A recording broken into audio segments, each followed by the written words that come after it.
It is disturbing. It's worrying. We don't know where this is taking place. Most importantly, we don't know how long it's going to take. And whether this is the first few stages, whether these are first few stages of what might be an invasion. Government spokesman, just reading this now. Yes, please. I just want to add this. Government spokesman said cruise and ballistic missile strikes are underway at control centers in the capital, Kyiv. Thank you. So that is some new information, Charlie. And I think my next question, given what you just laid out and how residents there did not appear to be concerned, how is it that officials are going to be then communicating directives to people about what exactly they need to do now that this Russian military action is underway? Well, this is it, Elaine. We don't know the scope or the scale of what's going on and how long it's going to continue. And most importantly, whether people's lives are at risk. One thing we were expecting is that there would be a cyber attack, communications would go down, electricity would go down. We haven't seen that. So in a manner of speaking, it suggests that there are targeted attacks. As we just read from a government spokesman, these are cruise missiles at command and control centers. Certainly that was to be expected. And the reason for that isn't necessarily that there are punitive strikes or this presages an invasion of the capital itself. But you have to keep in mind that there are command and control centers within the capital that are responsible for the Ukrainian military out in the east and other parts of the country itself. It would be a target for the Russian military to take down and cripple those parts in order to defend their own forces if there was to be an invasion. Nobody's suggesting that's happening anywhere here. And the bombardment that we've had, again, maybe 22 dozen explosions that we've heard over the past 45 minutes or so, doesn't necessarily suggest an invasion is underway, but these might be targeted attacks on what might be command and control centers. The real concern, obviously, in a city of 3 million people, is the cost of human lives. Absolutely. All right. Charlie D'Agata in the Ukrainian capital of Kyiv for us. Charlie, thank you very much. Please stay safe.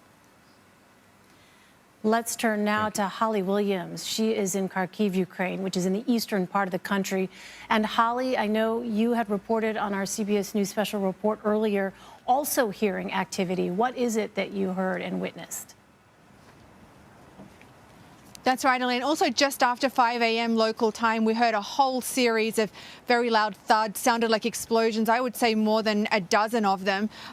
We can't confirm what they were, but certainly the suspicion our suspicion at the time was that they were missile strikes or air strikes. And a Ukrainian spokesman has just said that military targets in this region have been hit by strikes.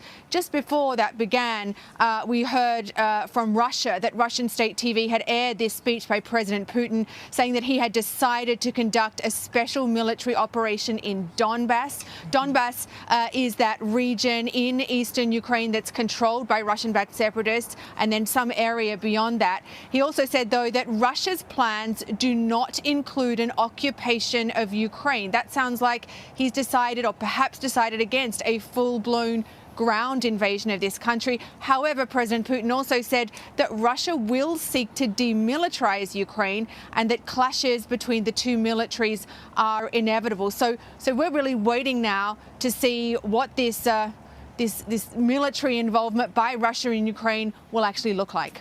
And Holly, I'm going to ask you the same question I asked Charlie. What was it like there leading up to this day, leading up to this evening? Because as Charlie describes it, where he is in Kyiv, residents did not appear to be very concerned. Now, you're geographically, as we should point out, I don't know if we have a map control room that we can just show. You are further to the east than Kyiv. And so I wonder what the attitude has been of people there. Have they expressed concerns? Have they been bracing for potential military action by Russia? Yeah, Elaine, Kharkiv is only about 20 miles from the Russian border, and immediately on the other side of that border is a big part of the Russian military build-up along Ukraine's border around the city of Belgorod. One military analyst told us that he estimates there are more than 20,000 Russian troops in that area, as well as artillery and other hardware. But I should say that we only reached Kharkiv in the last few hours. We've spent the last several days in eastern Ukraine, in and around the front line in that area. And we need to point out that although there are now fears that this could be the beginning of the biggest land war that Europe has seen since the Second World War, Ukraine is already conducting a war in the east of the country against Russian-backed separatists. They've been fighting for nearly 8 years. It is bloody. Ukraine says that more than 14,000 people have been killed. We were close to the front line in villages and towns and on the front line with soldiers themselves in recent days. There has been a big escalation in violence there. We were in towns and villages that have been hit with artillery. Ukraine says that artillery came from the Russian-backed separatists. Those Russian-backed separatists are in those parts of Ukraine, breakaway parts of Ukraine, that Vladimir Putin recognized as independent republics, seen by many as a kind of precursor to this military involvement that we're now seeing now. All right, Holly Williams in Kharkiv, Ukraine for us. Holly, thank you very much. Please stay safe. For more, let's bring in CBS News national security correspondent David Martin. He is at the Pentagon. David, what's the very latest that you're hearing from U.S. military officials, from NATO officials about what actually is taking place right now? Well, NATO officials confirm what is now the obvious, that those explosions that Charlie and Holly have been hearing are, in fact, the beginning of the Russian attack on Ukraine, most likely launched from aircraft and by ballistic missiles targeted at command and control centers and air defense systems. And that has long been considered to be the opening phase of a Russian attack on Ukraine. And the question now is what follows. The U.S. assessment was that if they were going to conduct a full-out invasion, then this shelling by ballistic missiles, airstrikes, even artillery, would continue through the night. And then at daylight, troops, ground forces would start to move. They could either be paratroopers, they could be troops brought in by helicopter, they could be troops just rolling across the border. Now, the only piece of good news in all this is that it is not in Vladimir Putin's interest to destroy either Kyiv or Kharkiv.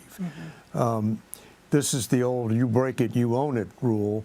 And if he goes in there and wants to have Ukraine as part of Russia, then he wants to have a functioning capital, and he wants to have a major city like Kharkiv be intact. So don't look for there to be a battle for Kyiv. You look for him to isolate Kyiv so that Kyiv cannot come to the rescue of the Ukrainian military forces off there in the east, which are faced off with Russian forces who are, according to Putin, now going to reclaim that all of that Donbass region. Fully half of the Ukraine military is down there in the east. So if the Russians can cut them off, that is a long step toward being able to divide and conquer the Ukrainian military. And of course, by taking out their command and control centers, they're taking out the ability of the military to communicate with itself and to maneuver itself out of harm's way. And it would seem that the real short-term goal for the Russians here would be to reduce an organized defense by the Ukrainians down to pockets of resistance which they could either bypass or eliminate at their leisure. So, David, to follow up on that, you said fully half of Russia's military is there now. What about Russian weaponry assembled there in that area? And then what kind of military capabilities does Ukraine have to counter Russia's military forces? Well, over the past couple months, ever since this invasion looked like it really was going to happen, the U.S. has been rushing defensive weapons to the Ukrainian military, and those include Javelin anti-tank missiles, and some of the U.S. allies have been giving them Stinger anti-aircraft missiles. Both of those are effective weapons, but just to get them, fly them into the capital of Kyiv, doesn't mean that they're ready to use. You have to train people on how to use those weapons, and then of course you have to deploy them at the front.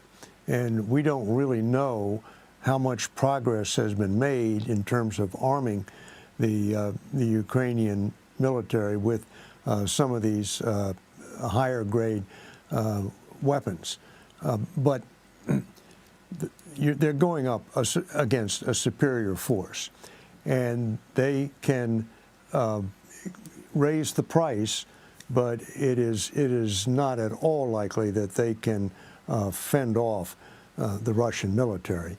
There are estimates that the Russian military in a full-out invasion would suffer 3,000 to 10,000 casualties. That's a lot of body bags to come home to Russia. That may hurt Putin's standing in his own country. But of course, all that is just estimates and assessments now. When the sun comes up, we will see in Ukraine what the Russian military and Vladimir Putin have in store as the next step. And David, we know that there were concerns over Russia launching cyber attacks against Ukraine as well. Are you hearing anything about that at this point from military officials?